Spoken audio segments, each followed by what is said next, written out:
What's up, guys? Welcome back to the Team Solemn Circus live video. So we're going to go over Infernoids. This is not going to be the pure version of the deck. That is going to be coming up soon. I'm still testing out the kinks of it. I don't really know exactly how I want to. It bricks a lot, so I'm trying to figure out how to make it not brick. This version is one I'm taking to locals. I'm actually taking it to locals today, so I'll have like a tournament result, I guess, post video. I'm taking it early in the day, and this is being posted later. But before we dive into it, like, comment, subscribe, host the deck a lot. I'm trying to get this deck. I really do enjoy the deck, and this is obviously not as good as the Fiends and stuff, which are coming out next week. But yeah, we're gonna start off with the 2 Onuku as well as the 2 Deviati. These are both your spell and your monster negates, or pretty nice. You know, being able to destroy all of them, like they have the effect where they destroy the opposite. So like this one here is the spell negate. It destroys when it's summoned. It destroys all monsters on the field, and this is obviously the monster negate and destroys all spells on the field. So having a nice little dark hole and like a heavy storm is pretty nice. We are playing the 1 copy of Atondal, the 1 Samias, the 1 Jet, the 1 Patrulia, the 1 Antra, and then the 1 copy of Primaris. This is really it for your Infernoids, other than the Decatron. We aren't playing that many, which I'm mentioning here. You know, it is going to be not a pure. If we were playing pure, we'd be bumping up like the Jet and then the Atondal and stuff like that, in the Antra. But just for this build, we're not. It's kind of important, like, to know your management, like to know which ones you have in the deck as well, which is important. But this is just a nice little like transition period to which we're going to be seeing Snake Eyes into the copies of Infernoid, which I'm trying to play, getting more accustomed to the cards. Now for the man, the myth, the legend himself, we're playing the 3 Decatron. This is almost as good as the next card, which we're going to be mentioning here, the 3 Snake Eyes Ash. So some builds have, you know, cut down on the Snake Eyes Ash for the Infernoid stuff. Now this, you know, is like not great. It doesn't really get you a full combo. It does get you a monster effect. So like being able to send this, and you normally want to send like one of these, can help you out a lot. Like it just turns its name into these and then turns the effect into that, which is quite nice as well. Being able to just like turn an effect to just be able to monster negate and spell negate. It kind of lets you play around your stuff as well. You know, if you have like a effect to normal summon this, send like this, for example, then you have like a monster negate, kind of lets you play through some hand traps, stuff like that. But obviously Snake Eyes Ash is the best normal summon in the game right now. Being able to normal summon it, get the effects off, you know. But you are able to dump some stuff as well, which is really cool, which I'll be mentioning when we were playing the Snake Eyes Oak and the double copies Poplar. I guess, sorry for the glare. Thought I fixed that, but I guess I did not. So this is like very standard for your Snake Eyes line. You're just playing the Oak and the 2 Poplar. Then we are playing the Snake Eyes Diabellstar, the triple copies of Black Witch, and the 1 copy of Flamebridge. So in this version, you don't want to play double Flamebridge because it is a brick. You already have lots of the bricks in the Infernoid cards. But I have seen like builds not play this. This card is a new addition to the Snake Eyes deck. This lets you play some really cool lines where you can actually like place a copy of Decatron into the spell trap card zone, and you can summon it out, send, and it's like just another form of interruption. I guess not in this. I'm not saying this one here. But like during the, like you send it with some stuff, Poplar attaches it to the Spell and Trap card zone, then you activate the effect, and you can put this in Spell and Trap card zone, so then you have Flamebridge, and then IP, and like a Decatron, and then you Flamebridge, bring out, you can either bring out this, or the copy of the IP. Like if you want to go into, like, say for example, your opponent's trying to bait out a copy of Evenly, you go Flamebridge, summon up the Decatron, Decatron can send the copy of the Onuku here, and then all of a sudden you can just negate the copy of Evenly, which is quite nice. But like stuff like that just lets you play through some stuff really cool. Like Decatron is an insane card in this deck, and like Snake Eyes Diabellstar just lets you kind of play through kind of heavier boards as well. Now for the spells, we're playing the 2 Void Imagination, the 1 Banishment, and the 1 copy of Recognition. This card's absolutely insane. Like this card's effect is just bonkers. It's kind of the reason why I want to play pure Infernoids, but unfortunately I just can't really figure it out just yet. I'm trying to get like a combo video for you guys as well, with the Infernoid stuff, you know, playing a pure list and then having a combo video to accompany it. That might come next week, even though next week is sneak peek. But if there's one to see it, let me know in the comment section down below. I can probably rush it to make it a little bit earlier, but you don't really need more than this. Like, you know, in the pure version of the deck, you definitely play 3 Banishment, but you know, being able to only see it when you see it in this deck, like you're not going to do very much. Like, of course, discarding to be able to search for your trap can be quite nice, but like you're not going to get the secondary effect. The same thing like this, so you want to play 2 of it because you do want to see it, but you don't want to see it all the time. And like, you know, if you don't open up Inferno, it's just essentially a dead card in the hand that if you would rather be playing Snake Eyes, then of course you'd want to be seeing those hand traps. which we can't unfortunately play. So we are playing also the Wanted, the Bonfires, and the Divine Temple OSS. This is standard for Snake Eyes. You know, we are still maxing out on our Snake Eyes core. The only thing that's really different is that we're not playing any of the hand traps, which is unfortunate. But kind of needed if anyone ever played Infernoid, you know that you're not really going to play hand traps. Now for the power spells, we are playing Instant Fusion. This is for the Infernoid Evil. That card's absolutely crazy. 1-for-1, same thing, be able to summon out a copy of Ash or Decatron, just helps with the deck out significantly. And like with the deck, there's a lot of cards you can just discard from the hand, which lets you play through stuff.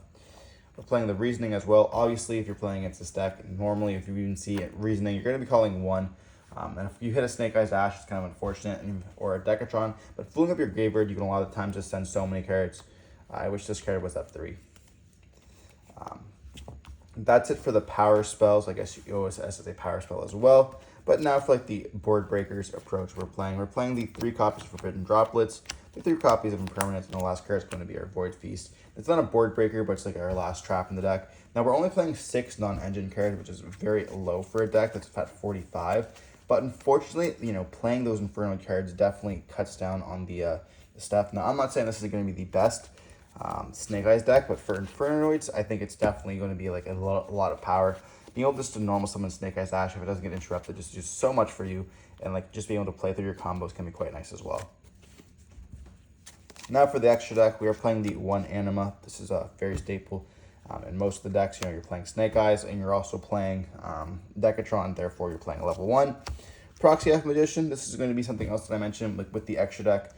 You are cutting down on some of your flex spots, like the Lightmere, Phoenix, stuff like that. Being able to play the cards that are for the Infernoid. This is going to be so you can, if you summon out 2 Infernoids, you can fuse into the Evil and get the effect dump like 4.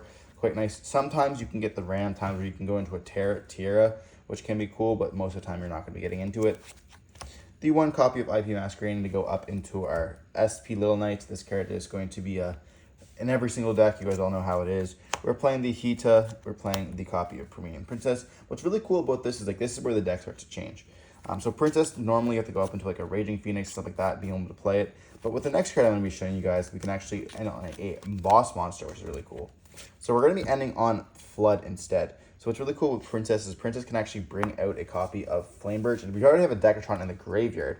When you set the Flamebirch to summon out the copy of Princess, Decatron can be summoned out off that copy of the copy of Flamebirch, which is going to be your Inferno monster. So you're going to have an Inferno monster plus a level 3, and then or a Link 3 here, which can let you go instantly up into a Flood.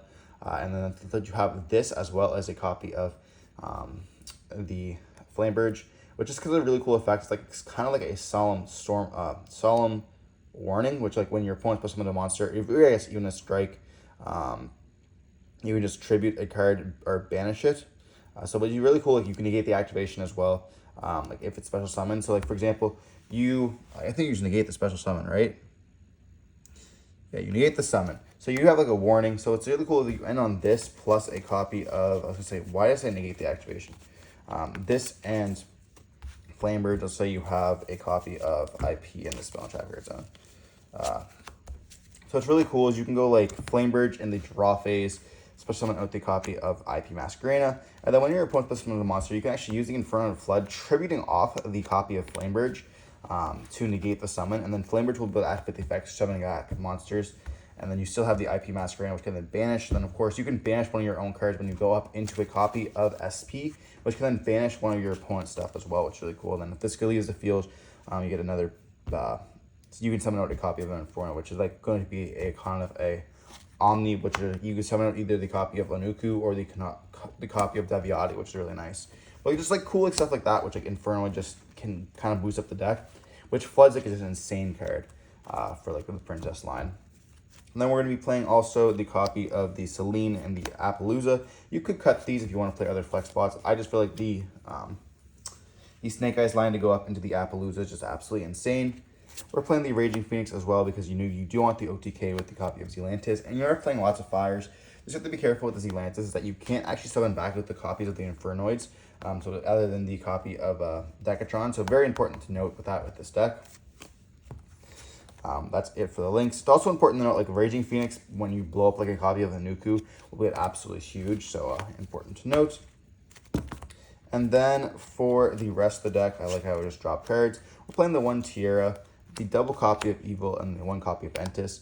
So we do have 14 cards in our deck. I guess 12 of them, which are kind of mandatory, and the 3 flex spots. So the 3 flex spots are going to be these, which I'll mention in a second. The Tierra can kind of be a flex spot if you want to. You can play any other card. You don't normally go into this. When you do go into it, you're just going to be kind of game ending. The Evil is just like an insane card. If you're playing against Cash Tierra, they're going to get rid of one of them, which is really nice. It's also important to note that this does trigger off the Tierra, which I'll mention in a second. But yeah, so with these 3 flex spots here, this is all related to the Tierra. So when I was building the deck, I was like, okay, well, the first effect's going to be sending 3 from your extra deck. So like when I will send 3 from extra deck, I don't want to just send cards that do nothing. So why I'm playing the second copy of Evil is because I'd also see send to get a copy of any of the Void, Spell, and Traps. Entis, just because like 5 and 14 cards in your deck decks that are really good, and then having like 1 extra deck card, I was like, I can just do an Entis. It's not really going to come up, but like I was thinking, okay, also maybe Omega. But then I don't want to be like admitting too many slots to a Tierra, which doesn't really come up all the time. So just putting 1 in, I was like debating the Entis or the copy of Omega. But Omega doesn't actually like get me anywhere in the game. It just kind of like resets my game state by putting some cards back into the graveyard. So I just chose to play Entis instead. You know, being able to pop a card can probably help me get closer to game. And then for these 2 cards, like it could be also like the copy of the XYZ, the Meteoronus, or anything else, or Nightmare Phoenix already. That, like I mentioned earlier, I really like the access to the Appaloosa. Therefore, that's kind of what I'm playing. So that's it for the deck. Obviously, it's not going to be as pure as most people want it, but the pure is definitely coming. I think that I'm going to be playing like rollbacks and stuff like that, being able to like have the effects of Void Feast in the graveyard as well. But I'm still working out the kinks on it. So if you guys do want to see that as well as see a combo video, let me know in the comment section down below, as well as like the video. And stay safe. Peace.